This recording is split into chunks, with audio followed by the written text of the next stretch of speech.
Meta AI is the personal AI to help you with whatever you need. Plus, it meets you where you are. Not only is Meta AI now an app, but it's also on the apps you already know and love: Facebook, Instagram, WhatsApp, and Messenger. Plus the Ray-Ban Meta glasses. It's easy to access wherever you are. So whether you're talking or texting, Meta AI is convenient to use throughout your day.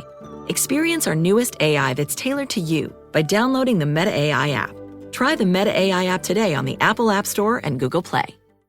The #1 selling product of its kind with over 20 years of research and innovation. Botox Cosmetic, botulinum toxin A, is a prescription medicine used to temporarily make moderate to severe frown lines, crow's feet, and forehead lines look better in adults. Effects of Botox Cosmetic may spread hours to weeks after injection, causing serious symptoms. Alert your doctor right away as difficulty swallowing, speaking, breathing, eye problems, or muscle weakness may be a sign of a life-threatening condition. Patients with these conditions before injection are at highest risk. Don't receive Botox Cosmetic if you have a skin infection. Side effects may include allergic reactions, injection site pain, headache, eyebrow and eyelid drooping, and eyelid swelling. Allergic reactions can include rash, welts, asthma symptoms, and dizziness. Tell your doctor about medical history, muscle or nerve conditions including ALS or Lou Gehrig's disease, myasthenia gravis, or Lambert-Eaton syndrome and medications, including botulinum toxins, as these may increase the risk of serious side effects. For full safety information, visit BotoxCosmetic.com or call 877-351-0300. See for yourself at BotoxCosmetic.com. This podcast contains adult themes and language, and some of the things that we discuss may be disturbing to some listeners. In this podcast, we discuss sexual assault, torture, race, and murder. Listener discretion is advised. Please take care of yourself.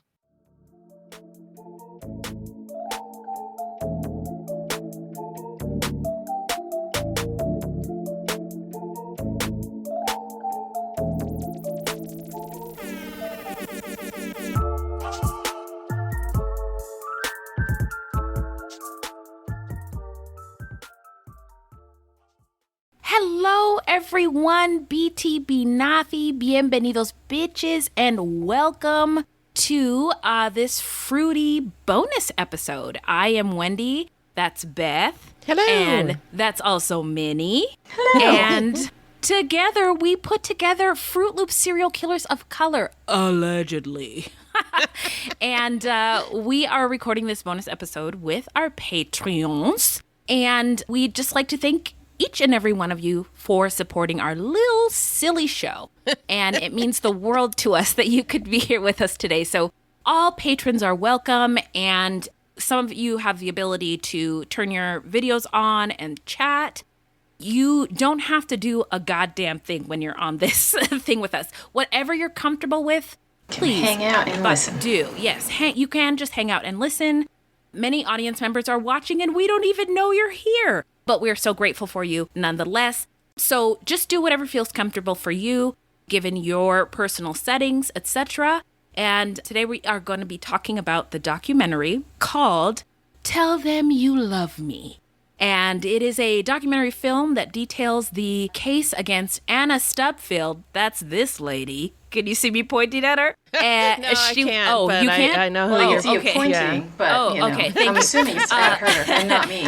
No. That's Anna, and she was a Rutgers University professor convicted in 2015 of sexually abusing Derek Johnson. And his picture's not in here, but we presume that's his hand in the picture. He is a nonverbal cerebral palsy sufferer. This is the description. He's a person with cerebral palsy, is what I prefer to say.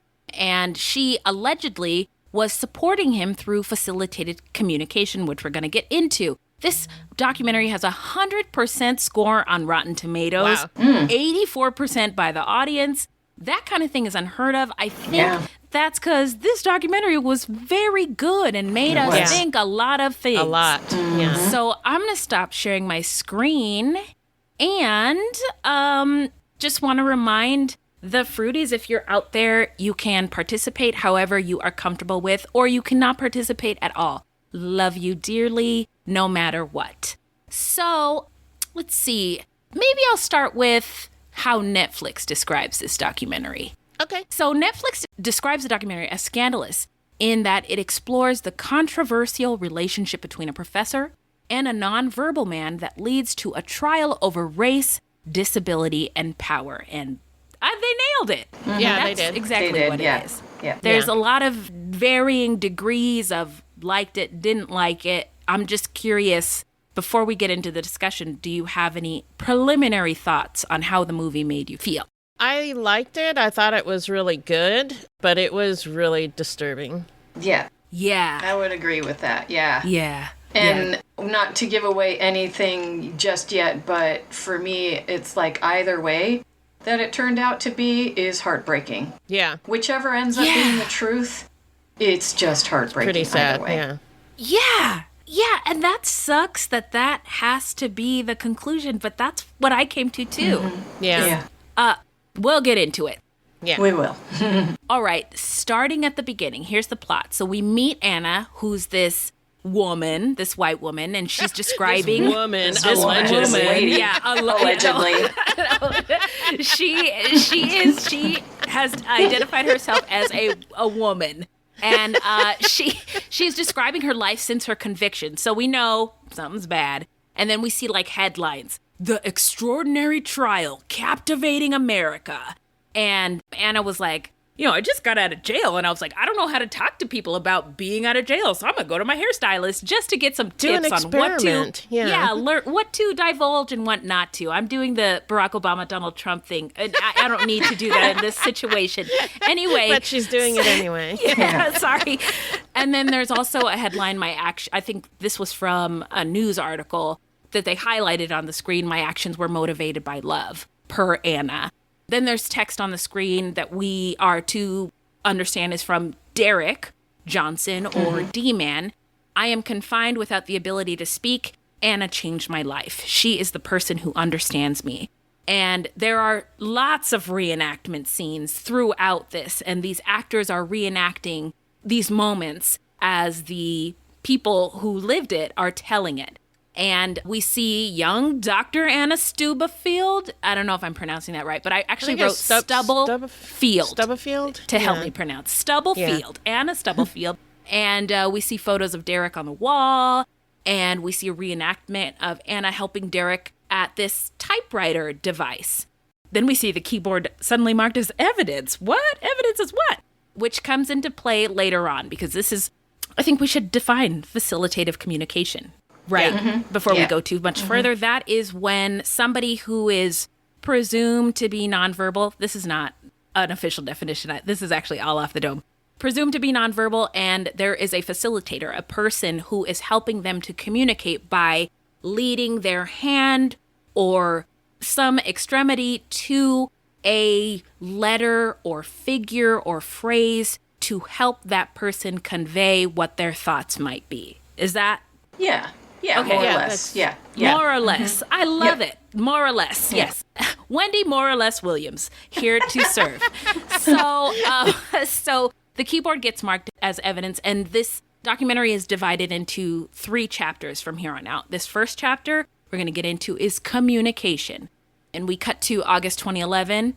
Derek's mom is at the SVU office, but there was no Law and Order theme song playing in this documentary. She's sitting for an interview with a detective, and this is after an incident of sexual abuse upon a vulnerable adult was reported to Rutgers University, which is where this white lady Anna worked.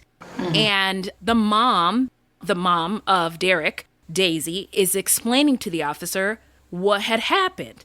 And she said, well, he is nonverbal. He can't, she listed all the things that he can't do. And the detective said, well, did you reach that conclusion on your own, or did somebody evaluate him at some point? Right. And then she said, to me, the question was very direct, but her answer was not. And she started out by saying, well, I knew there was something wrong when he was born, or something like that. Yeah. She went all the way back to the beginning. And at first, this tactic bothered me, but I understand why Black people do this in the context of facing systems. Like, you need to know the whole story before we can go on to get to the answer. So I was going to say, this is also the way that I tend to answer things, because I am very literal and kind of precise. And to me, it's not enough to give a yes or no answer. I have to give a whole, like, explanation. So Thank you. I think that's what she was kind of doing. So to me, it was like when you said, oh, she didn't give a direct answer. I'm like, yes, she did. But when you say it that way, I'm like, oh, yeah, actually, I guess she didn't. She just answered it the kind of the way I would have. Yeah, no, and that's how I would have done it too. Like, before I can say yes, there's some particulars you need to know. Exactly. Yeah.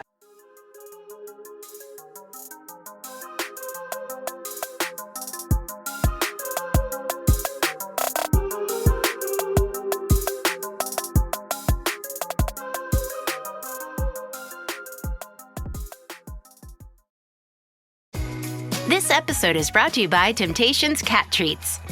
Your cat will come running for the perfectly irresistible Temptations Creamy Puree and Temptations Lickable Spoon Cat Treats. The best time to feed lickable cat treats to your cat is anytime. Feed by hand for a playful moment, in a bowl for a creamy treat, or as a topper to make mealtime fun. Visit TemptationsTreats.com to learn more. Smart Water Alkaline with antioxidant. Whoa, that's refreshing. And a 9.5 plus pH for every way you move. I did take a Spain class today. Restoring like a pro. Smart Water Alkaline with antioxidant. For those with a taste for taste. Grab yours today.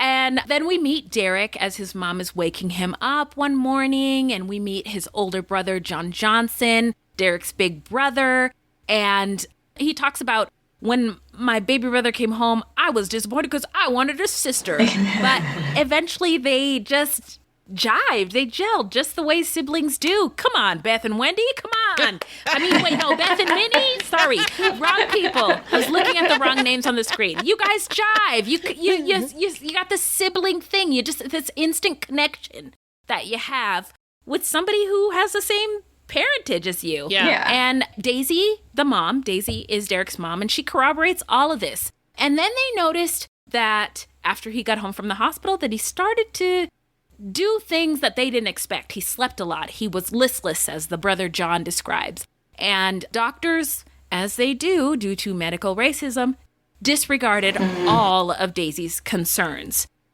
It didn't get better, despite her pleading to medical professionals. And then Derek started to have seizures.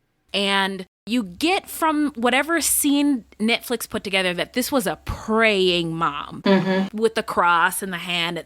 I don't know if you saw that flash, but she eventually is told that her son has cerebral palsy and he won't be able to do the normal things that other children do.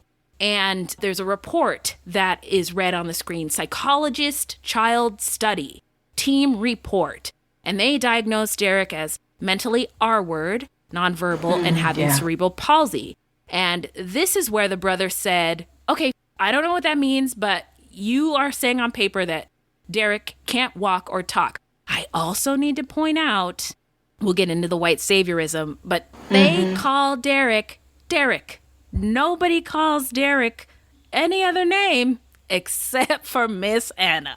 Yeah. So then we get into a lot of footage of Derek's mom, Daisy, mothering him, feeding him, taking care of him.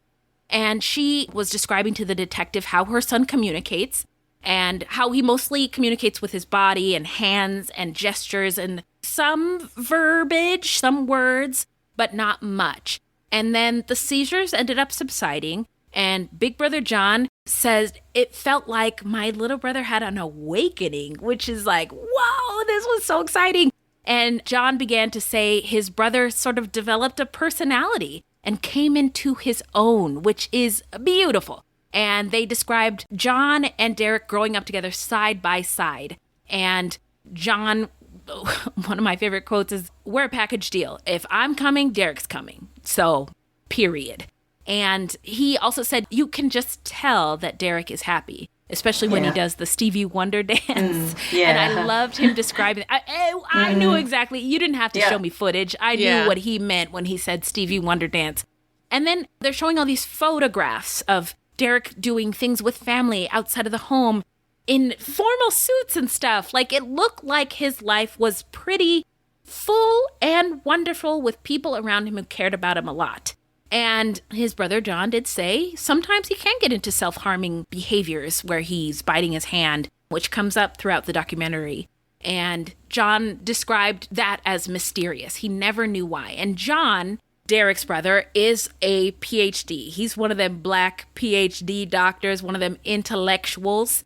And I think the idea of academia and the hierarchy within it is also something that comes into play in this documentary. Then they take us to East Orange, New Jersey. And for some reason, Anna has an orange door on her home. We don't learn it's her home until later.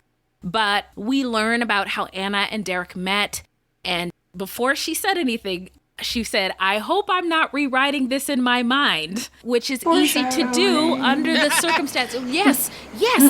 Talk more about that, Minnie, because I had that come up so many times. There's a lot of foreshadowing to, I think, make the watcher understand, depending on from where you're standing, it could be anything. Yeah. Who knows? Yeah, exactly. What do you think? Yeah. Well, I say foreshadowing because I'm in the camp of she kind of, invented all of this in her head. And that's kind of, did she, make this story up all in her head? And to me, that's, yes, she did. Because the way they tell the story, there's a reason I say foreshadowing is the way they tell the story. They're presenting it as, oh, this is actually happening. Derek is finally becoming free and being able to express his intellectualism and all of this stuff, which if that were true, that would be fantastic. But I don't think that. I think what happened was she kind of invented this character and then had him play it out in a way. Yeah. You know what I mean? Yep. So. Oh, yeah. Do you have any thoughts on that too, Beth? I agree. Yeah, I agree as well. That seems to be what happened, and it's weird. I think that we should also say that in my mind, there is room for a lot of truths to exist. Absolutely. Right? So there is Anna's truth, and there's Derek's truth, and Daisy's, and John's, and then the public perception. All of those things can exist at the same time. Right. And one isn't necessarily right or wrong. The ones that are important, right, are Derek and Anna's above anyone else's. But I agree. I agree with you all. Yeah, and actually one thing that you said just triggered something that I was thinking is that the only person in this world who knows for sure what the truth actually is also the only person who either wouldn't be able to communicate it, or if somebody helped him communicate, they wouldn't believe because, of what's already happened. So he's the only one. Yeah. Derek is the only one who knows what the actual truth is. I do want to talk about that more, in that Derek's perspective is important. It matters. And it feels like everybody thought they knew what Derek's feelings might have been. And nobody was nobody other than Anna was like, well, he is a human. Yes. He gets to have human things. Yes. And that's not bad. And the family who had been used to this caretaker position, having a hard time reconciling with that possibility that someday maybe Derek might want other things. Yes, and be able to achieve them. Yeah. And I feel really bad saying that because Derek's mom, she was like, their dad left us. He left us. He took the high road, and I raised these kids on my own. That's my child, she would say. My child. Oh, so many times. My child. And this woman even called her a whore. This whore. Yeah, that was not necessary. Took her, her son. Yeah, she was very angry. Yeah. I definitely had an appreciation for her anger that was very clearly coming across the screen at all of us. But I just think there's room for all of it. And I wish... Yeah, that's true. That's true. You're right. Because, the truth might be just kind of somewhere in the middle of all of that. Yeah. And it is true that, even if Anna, she did start out viewing him in a way that no one else was. And perhaps in a way that other people should have been viewing him as a whole human being. and not just a burden. Well, I guess burden is a strong word, but somebody just to be taken care of, but somebody to be considered as a human being, regardless of his intellect. Yeah. Deserving of love and all the Mm-hmm. things. Yeah. So John did praise Anna at one point, right? He said that she was a good teacher. She's good as an academic. And the notion that people who are nonverbal just need access to language and ways to communicate. Him and his mom were like, okay, this sounds pretty cool. So we see this video about Sue Rubin, who is a nonverbal person with disabilities who, through functional communication, like goes to college and is seeming to be living this amazing life that really captivated Big Brother John. And he asked Anna about it. And Anna, I think I have white lady strike one here written on my notes because she immediately jumped into like assuming that this young black man was seeking for his family was inattainable. She made that assumption that it's too expensive. And maybe there was more conversation there, but that's what the documentary made me think. That she believed it was too expensive, and the only person who could save Derek and John's family was her. I didn't catch that, so I'm glad you caught that. Yeah, same. Okay. Yeah, I have a lot of white savior strikes. That was one. That was white savior strike one. She said, I'm the only one who can help, so let me just do a couple tests, she says. Let me just see if it might even be a thing that is possible. Let me see if it's a thing that's possible so I can show the people who are doing this program to help give you access. Yeah, She's and just get helping. in the program. Yeah. Right. She wasn't helping giving access. She was just helping solving the problem, which is not good. So we cut to, this was her first mistake, white saviorism. And then we cut to Berkeley, California. And we meet Dava, who is a person with disabilities. She's an anthropologist who specializes in ethnography of disability. God, what a remarkable woman. Yeah, she really is. Yeah, she was amazing. Oh, and I feel like just watching her speak taught me a lot. So she has torsion dystonia, and dystonia is the thing that creates involuntary movements in the body. And you know, she said she was describing times where she can't even walk. We even got to see her do something as simple as like brushing her teeth and drinking a glass of water, which required a lot of effort as a person with disability, but she wasn't unable to do it. And she was an incredible advocate in this movie for this story. And she talked about how Anna is better than anyone else she's ever met about listening, because Dava, as a person with disabilities, it takes her 3 times as long to communicate her ideas. She knows that, and she knows whatever she says has to be fucking fire. And Anna doesn't, like, anticipate what she's going to say ahead of time. She just shuts it all and just listens, which is something I'm trying to do myself as we're recording this. Yeah. It's hard. And I'm glad she said that because I don't think the documentary wants us to believe that Anna is a monster. No. And I don't know that I agree that Anna is a monster. And I think that this piece of evidence makes that possible for us to argue.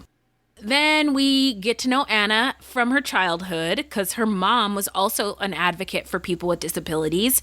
And so she kind of grew up being around people with disabilities and being around people who want to advocate and help people with disabilities. She said some weird things, which I have to add to the strike zone. I pretended to have polio. Kids play with crutches, but I don't know. Do kids pretend to have polio? Well, her upbringing was pretty interesting. Yeah. Just her mom worked with people with disabilities, and so she was surrounded by that kind of stuff. So I think that's why she did that. And of her mom's generation, there would have been more people who had polio. Who would have had polio and the results of it. Okay. I know it's not really common anymore, but it used to be something like Yeah. See, ladies, And when I was a why I love kid, this. actually, I used to pretend to be blind, and like when she was talking about how she used to cover her eyes and walk around and see what... I used to do that. We all used to do that. Yeah. And I thought that was really cool. The polio thing just was like, get crutches. I that to me seemed like maybe we shouldn't have done that. But hearing you guys' perspective, because we're different generations, Yep. I have an appreciation and I don't hate it. Thank you. So That's good. It's always the goal for you not to hate it. I love it for Anna. But she had a lot of exposure to people with disabilities, and I think that informed a lot of what she did. But I think it's remarkable, her work, and I do think that deep down she's a really, really good person. That's what I'm trying to say. So Anna describes her family as unusual. She talks about the things that she was fascinated in. And one quote she said is, it's not the impairment, it's the environment that creates the impairment for people. And it doesn't have to be that way. And hard agree. I couldn't agree more. 10-10, no notes. Then her mom taught her about facilitated communication. We learn about this Rosemary Crosley woman from Australia who worked with a girl with CP who couldn't move her hands, but eventually, when she got the facilitated communicator, she was able to communicate and learn, and this phenomenon took off, and Anna's mom started implementing it and trying it out, and Anna was the one behind the camera when her mom was testing these things out, and so that's where Anna got the feel for it, I guess. So cut to March 2009, Anna meets Derek. She learns that he has cerebral palsy, and as he told his brother, hey, let me just do a couple tests. And she gives him some pictures. They get to the keyboard thing. She acknowledges that he's not that great at it at first, but eventually he can do amazing things in her eyes. And she tells the family he can do really amazing things. So the brother, John, is like, okay, this is pretty cool. Let's keep it going. Mom is, pretty excited about it. But then we cut to a scene with Mom and the detective, and she recounts that Dee was progressing, but she's got some skepticism. And Mom's skepticism is quite evident throughout the documentary. Mm-hmm. Anybody else see that? Oh, it's very strong. Yeah. Oh, it's strong. For sure. It's strong, yes.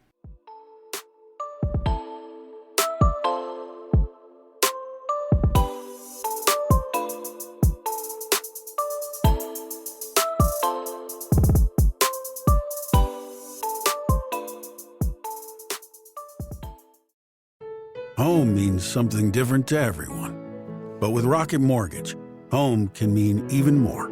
It can mean a college education, taming your high-interest debt, even a renovation. We've made it easier than ever to use your home equity. That home you worked so hard for, now it can work hard for you. Call 800-4ROCKET or visit rocket.com to find out more. Rocket Mortgage, LLC, licensed in all 50 states. NMLSconsumeraccess.org, number 3030. Choice Hotels gets you more for your money so you can maximize any road trip. Like these road trippers making waffles and eating fresh fruit in their natural habitat. The breakfast area at a Comfort Inn. I just love seeing a vacation maximized in the wild. Check into more. Book direct at choicehotels.com. So Derek and Anna start working together, and the family's on board. Anna is like, he wants to learn. So he tells her that he wants to take an African American studies class. Taken one myself, it's pretty dope. So he goes in and he participates. He's taking notes, and everything that he types, all their conversations from this point to when she gets convicted, are recorded on this device called a Neo. I don't know how it's spelled, but I just thought of the Neo in the Matrix. Anyway, yes. So they're in the middle of class while he's taking this college class. She's spending a lot of time with him. There's also an outside facilitator who is attending the college and not taking the class with him, but sitting with him in the class. The facilitator in class didn't read any of the books, so she didn't know whatever content was being read, but she was in class with him to take notes. And when he would participate, he would type something, the facilitator would raise the hand and answer on behalf of Derek. That's how it worked. One time, Anna did this, and she was not understanding anything that Derek was typing. And in the midst of class and trying to figure it out, just assumed she got it. And she didn't. And it really pissed Derek off. What did she say? He typed, "Never, ever, ever do that again." And she acknowledges she spoke for him. She should not have done that.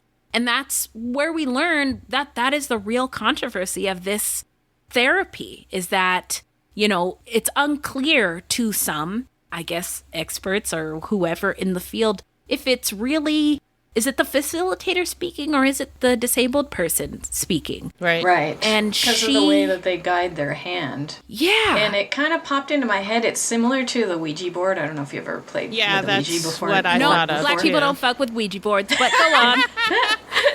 But, I mean, you know, when you're young, you believe it's actually happening, but what's really happening is either somebody is sort of controlling it, or you're collectively kind of deciding on the next letter that makes the most sense and using your, I don't know, it's almost like a subconscious manipulation of your muscles to make the thing go a certain way. And so I think it's kind of like that. When you describe it like that, I understand what that looks like from movies, and it makes sense.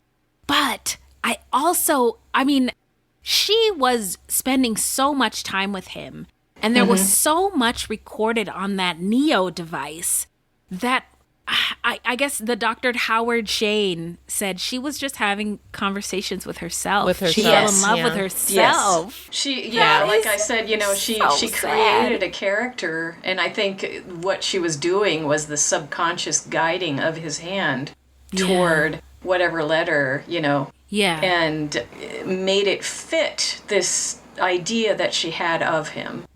And she's obviously like missing something in her life to want to do that. I don't think she knew she was doing that. I really do think that she thought... subconsciously, I meant. Yeah. I agree. I think even to this day, she does not believe... I agree that she does not believe she did anything wrong. That what they had was she said real. That, and that she really loved him, and the FC, the facilitated communication, really was beneficial for Derek. And I don't see anything wrong with that other than the sexual part. That was where she crossed the line. Yeah, there were a lot of boundaries. And, you know, one thing I wanted to point out is that John let us know that his mom wasn't out here alone raising these two kids and one with disabilities. She was a part of groups of Black moms with other kids with disabilities. She was not invisible. She was not uneducated, and she was not alone. She had resources. So when this extra one came on from Miss Ann, it was like, okay. But then when Ann started to say, your parenting is a problem, like, that is when things hit the fan. That was also crossing the line. That crossed a tremendous border. I don't know, maybe it all happened at the same time, the sex stuff and the mom, you're too overprotective, you're treating him like a child stuff. But it was enough that Black people don't normally, like, use the criminal legal system to their benefit, but they sure did in this case, and got Miss Ann to stop trying to reach out to her son, to get convicted of wrongdoing and get put behind bars and never be able to contact their loved one again. So I see the win. That was the turning point, criticizing a Black mother's parenting. Which, and in this country, Black and brown mothers' parentage has always been in question. But at the same time, who are the people babysitting your kids and breastfeeding them, and taking care of them and cooking them meals? We're not good at it. How dare you? And Anne was completely oblivious to that. And I think she also, one of the reasons she crossed that line was because her fantasy of who Derek was being threatened by him not being treated as a man. And so I think emotionally she was is very immature, you know? And that was actually something I was going to say about academics. Ooh, I hate fill us in, Minnie. Yeah. It's okay. I hate to generalize, Spill the tea. A lot of them are not very emotionally intelligent. You know, they're highly intelligent about other things, but when it comes to having relationships, there's a lacking there. There's a lack of emotional intelligence. I think because they're so focused on subject matter and things like that they don't focus enough on social interaction, you know? Yeah. So I think she took this, you know, the fact that they were continuing to support Derek the way that they had always supported him, in her mind was a threat. I don't know if this is consciously or subconsciously, but a threat to her fantasy of him as this highly intellectual man that she wanted in her life. And I think that's kind of why she went after the parenting. Yeah. Yeah. It's interesting. So chapter 2 is about power. And when you think of the power dynamics between these two women, the mom and the woman who claims she loves this man, and the brother, and I'm just thinking, I'm like Avengers Endgame scene, like of all these people like fighting, and it's just kind of chaotic, you know what I mean? And it's kind of at the expense of Derek, which yes, absolutely, it's really sad. It is sad. I don't think there are any winners in this case. No, absolutely not. The other chapter, I'm kind of fast forwarding. So chapter 2 is where the mom starts to get offended. But it's also where we learn that Derek and Anna sort of this romantic relationship, as Anna tells it, sprouts. And it progresses physically. It goes from saying I love you verbally or on the Neo device, the keyboard device, to kissing. And then to touching and appreciating each other's bodies. And the realization by Derek, per Anna, that his disability might make this challenging and wrestling with that question. What does that mean? How do we do it? And she conveys that she's patient and she's understanding. And eventually, surprising to her, they achieve lovemaking. They do so on 2 occasions, according to Anna. And eventually, Anna goes to Derek's mom's house and they tell Derek's mom that they do this. They did this and they were in love. And mom was understandably quite shocked. The brother went away. He left the conversation, left the room. Mom thought he went to go throw up, and we learn later that he needed to collect his thoughts and we see him do this throughout the documentary, the tucking in your lip, heavy breathing, just trying to ground himself because he was going to hurt somebody. And I also saw mom do this because when mom describes her son doing things that she never anticipated her son being able to do. She even, did you guys notice the balled fist? And I mean, I didn't. I really paid attention to especially the black people's body language. They were furious on this documentary, but they did not yell. They did not raise their voices. They did not throw a thing. So people watching this were like, wow, those black people don't seem they were fucking pissed. Yeah. Oh, I could tell they were pissed. Yeah. Pissed. But they were smart about how they went about dealing with those emotions. Again, that's that emotional intelligence. Yes, thank you. Oh my gosh, we're the perfect team. Okay, so I think we heard from Deva a little bit more. She talks about how she really believes in FC, functional communication work. You know, she can't say if it is a universally used technique or universally effective, but she has seen it work and she does still believe in it. Who else do we mean?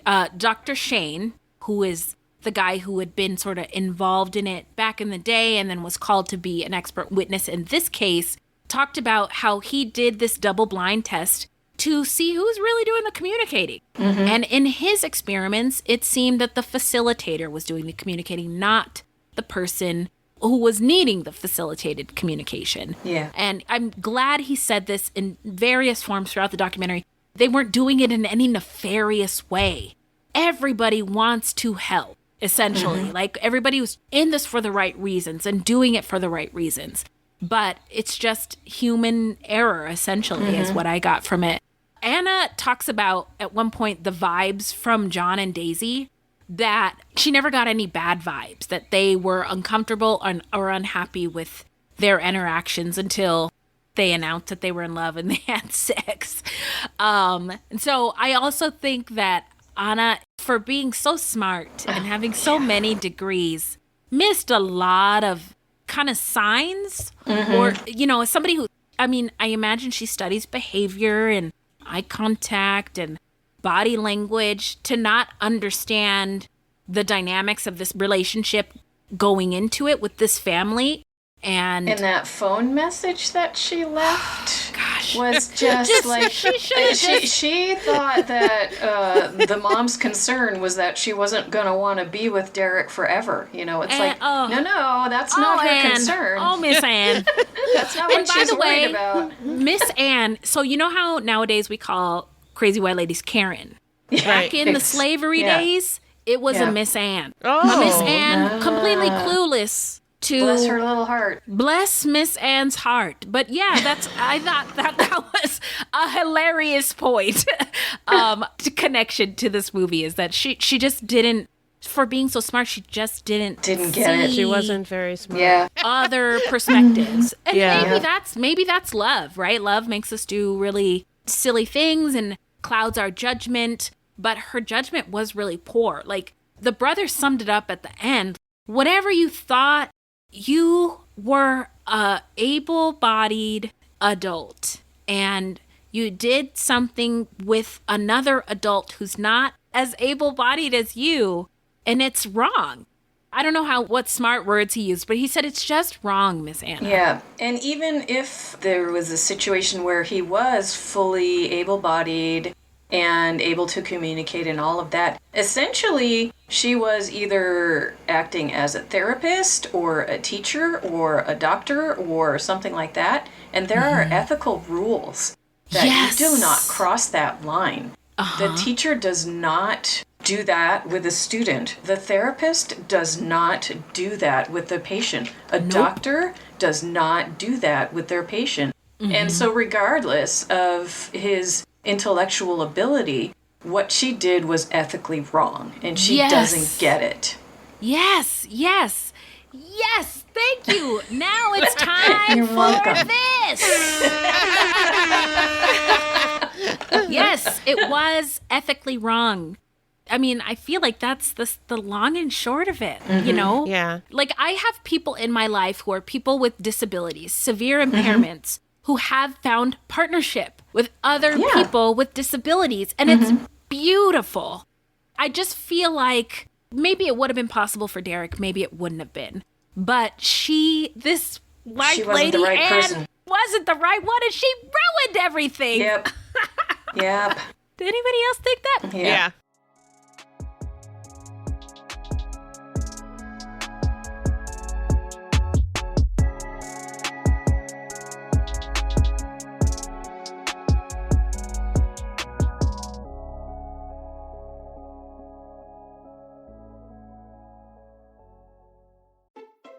Shopping is hard. I can never find anything in my size. I don't even know my size. I buy my clothes the same place I buy my groceries. There's a better way.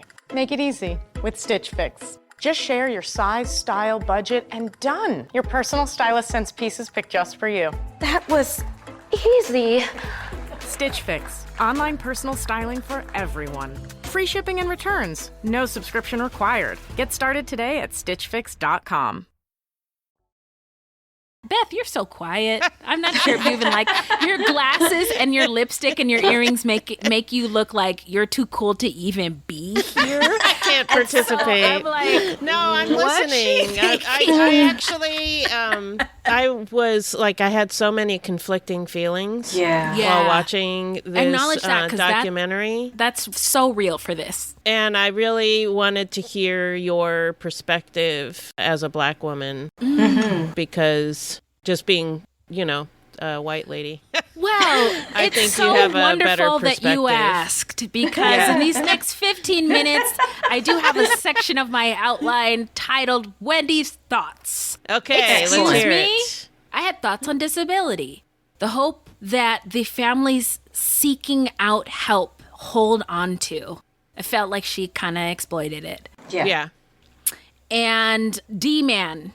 His name was Derek. Yeah. And you remember, I never saw Roots, but remember how they kept calling him Toby and beating him? Oh, yeah. It wasn't his name. was Kunta Kinte, or whatever his name was. Kunta Kinte, yes. Yeah. Kunta Kinte, yeah. Thank you. So she explained it, and nobody said anything different.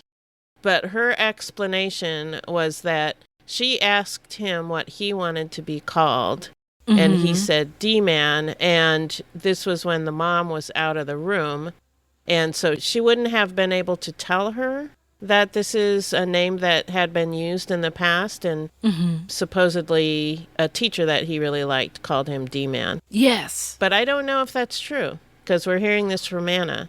We are, Nobody you're right. said anything different. You're right. That I recall. Daisy didn't corroborate that on any of her interview scenes. Yeah. No. Good point, Beth. And one other thing I wanted to say about the whole D-Man thing is she explained and said, that one of his teachers called him D-Man, so he wanted to be called D-Man. Well, she proceeded to not call him D-Man, but to call him Da-Man. Da-Man, yeah. Thank you. I was wondering when anyone was going to say how wrong she was. Da-Man? Who is that? Yes. Get the fuck out of here. And it like seemed almost like she had a fetish for Black culture. She did. And now she had a Black husband and she had Black children. Right. And I always hope, they say the mother translates the culture to the children. So my kids are very Black. And I wonder sometimes about, I'm going to say a term that I've heard, and I don't know if it's true or not. It is called white mama syndrome, where white mamas don't know Black culture as much as they think that they do, and they impart wrong, conflicting, confusing messages upon their mixed race kids. And I just feel like be confusing for them. Yeah, I feel like Anna just has a habit of, or maybe she just has she's prone to mixed messages and confusing communication. And then thinking she knows best regardless. And thinking that she knows best for everybody and everyone. And nobody won in this, right? Like, she served 2 years of a 24-year concurrent sentence for... it was 12 years, actually. Well, it's 12 years for each count. 12 years for count one and count concurrent. Right, so 12 years. So that means at she the served, same time. Yes, so 12 years. So she served 2 years, and then she got out. She appealed, and a 3-panel judge had a more favorable result than the jury did. So what happened was they did not allow the information about the facilitated communication typewriter device. And the typewriter. They didn't allow any of that into the trial. And so they decided, well, I'm not exactly sure what happened, but the judges said that it fucked up her defense and allowed it. And at rather the second than trial. going back to trial, she took a plea deal. Yeah. Yeah. So, and she's on parole. Is she on parole for the rest of her life? I don't know. I don't know. But that she's Originally was the supposed original to be, but she took a plea to a lesser charge. Yeah, so maybe guess, not. Maybe not for the rest of her life. That was part of the original sentencing, but I don't know if it was after she took the plea. But Derek and John are still brothers. And Mom and Daisy is still taking care of him. My other thought was Anna ruined everything. We already talked about that. And it gave me slavery vibes because this white savior lady believed that she was the only one who could save this poor Negro disabled human soul and life. Right. I alone can show him the world, and I alone get to be a part of it with him when he sees it. Oh, wow. That's heavy. I wrote that actually a couple months ago when I first The watched first it, time, and I'm like, Yep. oh my God, shock. I've got myself goosebumps. That's a lot. And then we don't know what D-Man really said. No. We'll never know. No. And I also wondered, why couldn't an apparatus to support the extremity of a person, similar to a crutch or an ambulatory supportive device, be less reliant on the facilitator? Yeah. Like, why can't we just make a better one? We don't have to throw away this whole progress into letting people express themselves. There has to just be a better way to figure out how to do it. Yeah. If you watched the facilitators, they had a lot of footage of different facilitators, and some of them, they just held the elbow, and you could tell that the person who was typing was actually typing. Or they just touched their shoulder, like they just needed some grounding or something. Yeah. And those were the ones, I think they were actually doing the typing. But when you get to a point where you're holding their hand, I don't think you can trust it, And another thing I thought was really interesting was that double-blind study. Yes, that was very interesting. By Dr. They Shane. should do that. If they're going to use this facilitated communication, they should do that with every single facilitator. Yes, to make sure that they're not the one who's typing. But already today, we have students with disabilities or people with disabilities who are assigned a note taker or an interpreter or somebody to help facilitate getting through this learning process. Right. And I don't know, other than like a half-hour training video or something, I don't know what training goes into that kind of support now. Yeah. But I do agree with you 100% that there should be some sort of training oversight. Or testing or oversight. Yeah. Because if we really, this seems so exciting for somebody who, if somebody has a family member who can't communicate and you believe they're in there, this seems like something everybody should be able to try. I don't know. It is actually one of my worst fears is to be physically trapped and unable to communicate. Oh my God. Yeah. Minnie, yeah. I'm sorry. Thank you for bearing your soul. That's terrible. I know. That's why it's one of my worst fears. Yeah, like something happening to me and like being in a coma or something, but not actually being unconscious. And then, people treating me like I'm unconscious.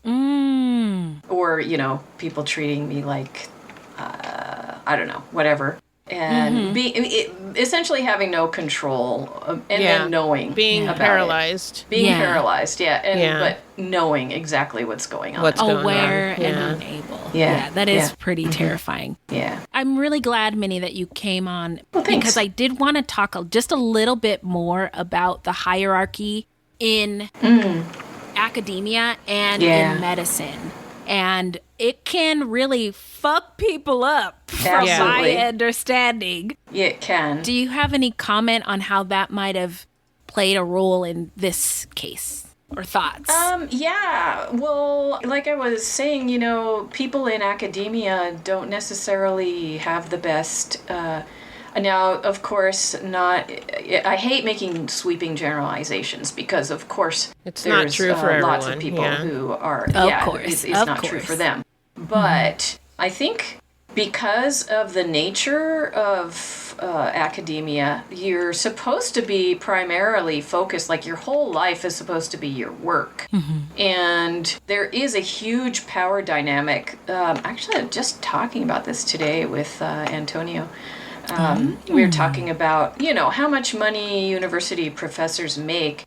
And these are really good jobs. And especially a research professor, it's the publish or perish kind of mentality. Oh. And it's good, but it's always in danger. So you're constantly being challenged. There's constantly somebody coming up from below who might take it all away from you, you know.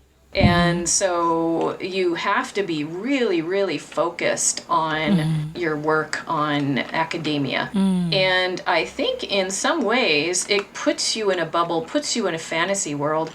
And I think for her, that kind of happened. Like, she put herself in this fantasy world of the work that she was doing, and it became her entire identity. And she didn't really have an identity beyond that. And I don't know what was going on with her marriage. Apparently, it must. She said it wasn't good. Terrific. Yeah, is what she said. It wasn't really like, she didn't exactly explain. She didn't. You know. No. Yeah. I think so it's like maybe the guy that she married, she was wishing he was more literary, or yeah. I think probably Did you it was something hear like that. the character witness letter he authored to the judge at the end? Oh, what was it? I don't remember. It was like, she fucked up, she's evil, throw the book at her, thanks judge, signed ex-husband. It was something like that. He said she was a psychopathic narcissist. Oh.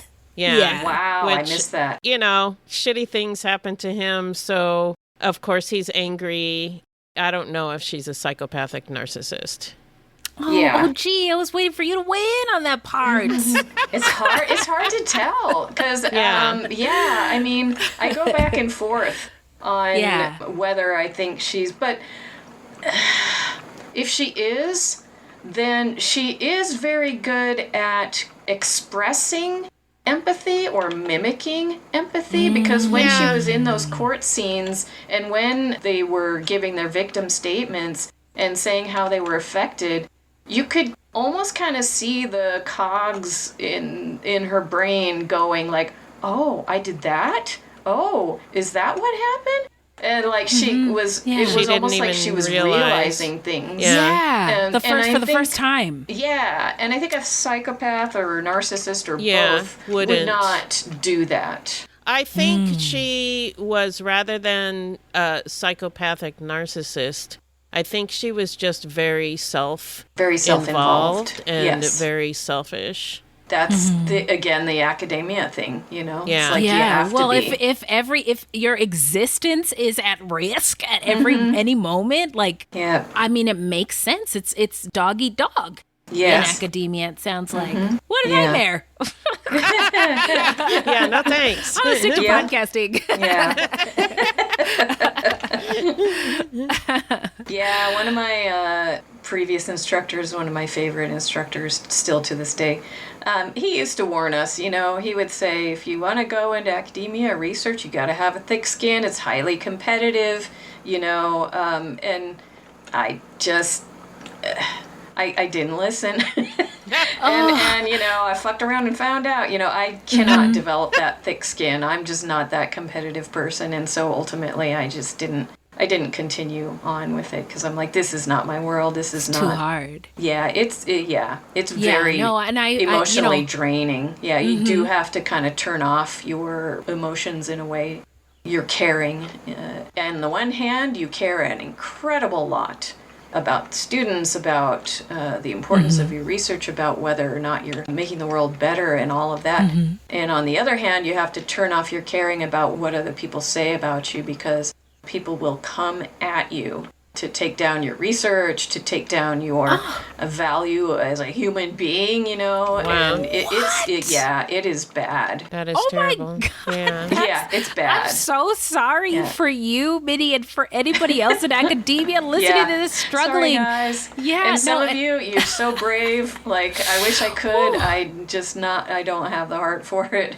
Yeah, actually, like, keep what you're doing, because we need that work. We need that work to be done. 100%. But, you know, invest in a therapist, honestly.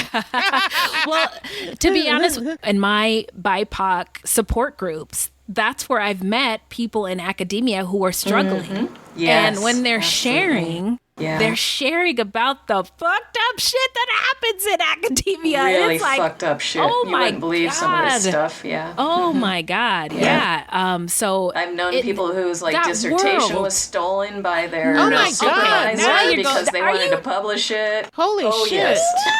Are you kidding me? That's crazy. Well, I think that is also an important element of this story and why and how things played out the way that it did. Yeah. Yeah, it's just, I have seen this documentary by now probably a dozen times. And still, really? Yeah, I'm not sure because I want my notes to be thorough and the discussion to be good. But You're so good. Yeah, you are really good at this. Oh, thanks, guys. I just don't know who is right and who is wrong. Yes. Yeah. It's just kind of everybody is. Yeah, and I don't think she, going back to the narcissistic psychopath, whatever, I don't think she did this to abuse somebody. No. She fooled herself. Yes. I think that too. I think, like we talked about, she was kind of self-involved and selfish, and she played herself. She done played herself, yeah.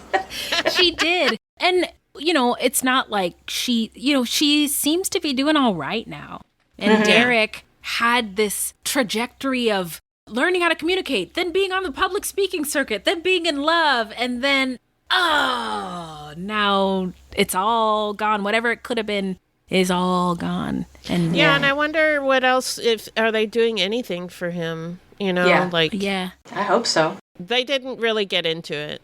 Daisy was affiliated with and the leader of numerous Black mother support groups and organizations for mothers with kids with disabilities. Right. I imagine that those supports didn't go away. I hope this documentary might have. I wish that they had addressed that. They did a little bit. John brought it up. No, I mean, I did see that part, but I mean at the end. Like, what are they doing for him now? I would have liked to have known. Yeah, samesies. Yeah. My hope is that from this documentary that those organizations that they're a part of are getting a ton of donations.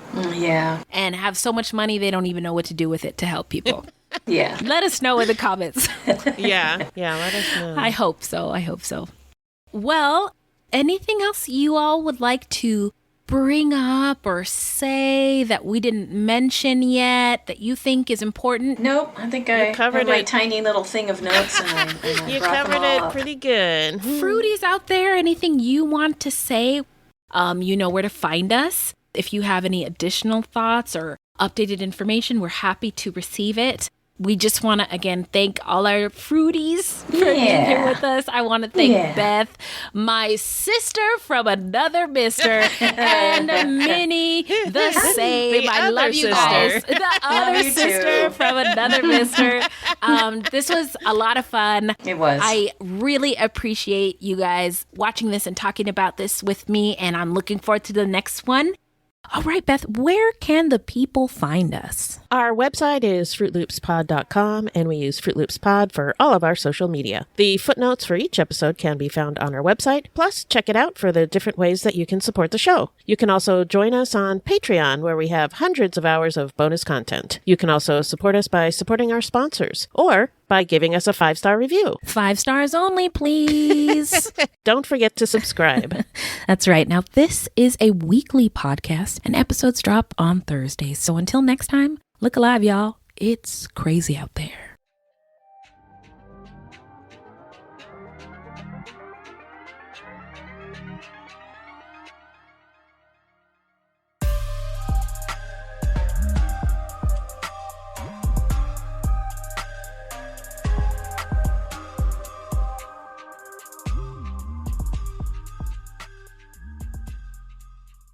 Yes, thank you. Oh my gosh, we're the perfect team. Okay, so but no, the air horn was not for that. It was. You were making a good point, and I hit the button at the wrong time. I'm sorry. Thank you. I'm sorry. It's hot. Perimenopause is kicking my ass. I'll edit it, and it'll sound awesome. Okay. Sorry. Please finish your thought. I'm really sorry I did that. I don't know. Where did I leave off? Also, I hear a lot of typing. Who's typing? Or maybe it's a sound effect I left on. Oh, I don't know. That's what I'm asking. I'm multitasking. Sorry. Okay, it's all right. I have an appreciation, and I don't hate it. Thank you. So that's good. That's always the goal for you not to hate it. I love it for Anna. I don't know if you've ever played with a Ouija before. What I thought of. Black people don't fuck with Ouija boards, but go on. And go to bed. You too. Thank you. All right. Okay, Thank you. Bye. Bye. I love you guys. Woo. Hi. Love you too.